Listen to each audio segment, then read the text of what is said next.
do not ever think that Americans don't know what's going on. I know sometimes it's difficult for me to even recognize, but do not think that Americans are not able to say, oh, okay.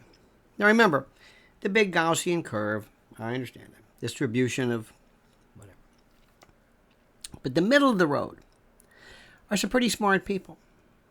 And in the last couple of days, here in New York in particular, people have said, hey, look what I'm seeing. I'm seeing right now a group of police officers involve themselves in an activity where they're showing up en masse in riot gear, removing what appears to be, I'm not necessarily endorsing this, I'm telling you the way it's perceived, removing what appears to be a bunch of spoiled brat punks with their silly encampments and their silly drums and their stupid... Because remember, Americans have never liked student protests since the 60s. Oh, you might say, hey, that's great. Americans don't like that. They're not respected. Martin Luther King, marching with signs, marching with a candle. Beautiful. Beautiful. I've been saying for the longest time, if you were smart, you'd have pictures of all the dead children just walking very slowly, very solemnly. You can wear whatever you want. Keffiyehs, it doesn't matter. Get people's attention. You want to get people's attention. Do you not know stagecraft? Do you know that when you have a movie that is profound, you have to mix the right music with the right tenor, with the right...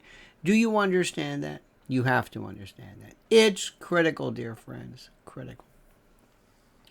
And what happens now is, in addition, you have groups of people who are focusing on and highlighting the more immature moments. I recognize that fact. And one could say that this is an unfair depiction of what is happening because there were other instances of wonderful places, wonderful rap groups and rap sessions. I'm dating myself, kids. Ask your parents. A rap session. And not H-Rap Brown, which is even more... Anyway. So, people here are saying, wait a minute. Now, follow this logic. I'd like to see the cops again. I'm reminded of the levels of law and order. The crime problem has been significantly decreased in the past, in a week, with all of these cops on the street. The crimes... Asian women are not being clobbered. People are not being robbed. People are not being stabbed. It reminds people of law and order and how those things are important. It's broken windows again. It's perfect, the doctrine, that is. Eric Adams, for the first time, says, hey, I like being a mayor. I like being an he was a captain in the police department. And the cops love it. And we are seeing, and very interesting, and what nobody's talking about, you never hear this, is look at the people who are protesting.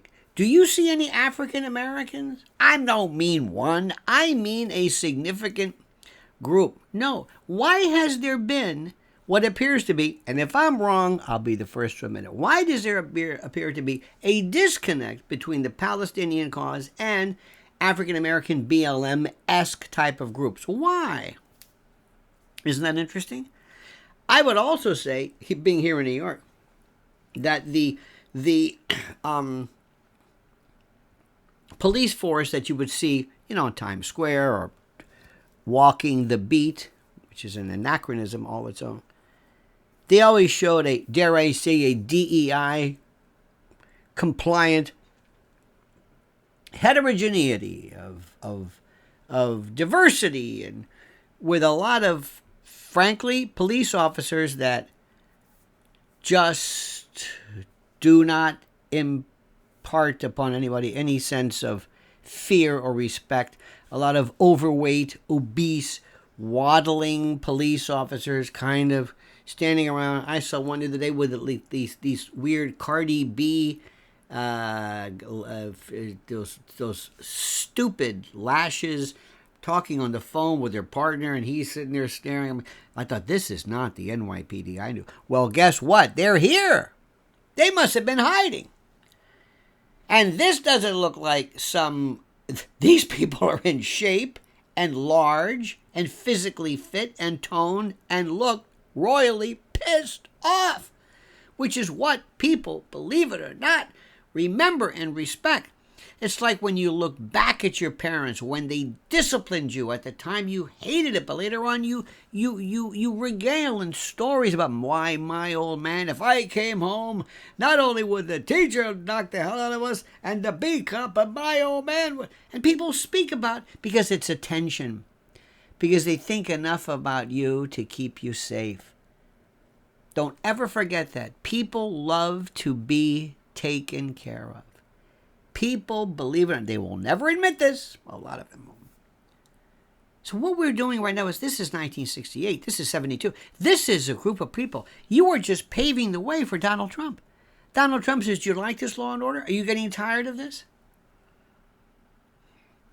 And the next question, the next issue is, who is behind this? Who is responsible for this? What is happening? Who are the financiers of this? Who are the benefactors? Who are the funding sources for this mayhem? Who is pushing this? This is Maidan. This is Atpor. This is Occupation Wall Street. This is Antifa. These are paid character actor, kind of a crisis actor, street performers, buskers, and the like, ready to go. These are theater shock troops, domestic terror groups, ready to go at a moment's notice. And nobody has ever showed any interest in who they are. Jim Jordan hasn't. Josh Hawley hasn't. Ted Cruz hasn't. Nobody has. Why? Because look who's paying for them. Bezos and Soros and others. Big political money people. Because the word in Washington is this: we will let you speak up to a point. You can talk about TikTok, but you can't talk about Zuckerberg. Think very carefully to what I'm saying and comment as you see fit.